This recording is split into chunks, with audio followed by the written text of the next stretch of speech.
You know Pokemon, you know that you got to catch them all. හැබැයි මේක පොඩ catch කරන්න අමාරු වාහනයක්, පොඩ රෙයා වාහනයක්. ඉතින් මචං මොකක්ද මේ වාහනේ අපිට පොඩ්ඩක් කියන්නකෝ. මේක ඇවිල්ලා Daihatsu Charger G10 කාර් එක මොඩල් එක. 15 සීරීස් එකේ මේ හොඳ ප්ලේස් එකක් ගහපු කාර් එකක්. බර්ත්ඩේ එක 2001 මේ ඒ ඊයේ එකේදී ඒ රේස් පදු ඒ රේස් එකෙන් අපේ බොඩි නැන්ද මේක ගත්තා. මේ එයාත් මැනුවල් කාර් එක එයා මැනුවල් පදින හරි ආසයි.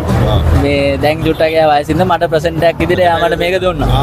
මේක 3 සිලින්ඩර් එන්ජින් එක. බෝර් තුනම ලොකු කරලා අර හයි කම්ප්‍රෙෂන් වලට ඔරොත්තු දෙන්න රේසින් ටයිප් එකට හදලා තියෙන එන්ජින් එක. amazing. එතන බන්ද මේ ඩිසයින් එක පොඩක් Pokemon theme තමනට පොඩ යුනික් ඩිසයින් එක යුනික් ඩිසයින් එක කොහෙන්ද වාට?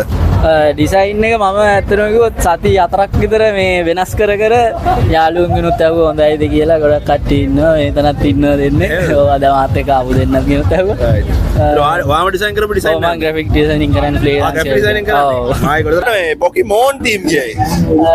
Pokemon theme කියන්නේ හිතුනේ යුනික් ඉඳලා. ඒ කියන්නේ කවුරුත් කරලා තිබ්බේ නැහැ අතරම. හැබැයි ඒක ස්ටාර්ලට් එකක් තිබ්බා. ඒකේ මේ තරම් ලොකු ඒ කියන්නේ view ඒ කියන්නේ preview එකක් තිබ්බේ නැහැ ඒකට. අපි දැන් ඉස්සරහට මීටලා පොඩ හොඳ වීඩියෝ එකක් දෙන්න ඕගොල්ලෝ බලා ගන්න full detail වීඩියෝ එකක් දෙන්න. මෙයාට follow බාරක් දාන්න අපිට follow බාරක් දාන්න.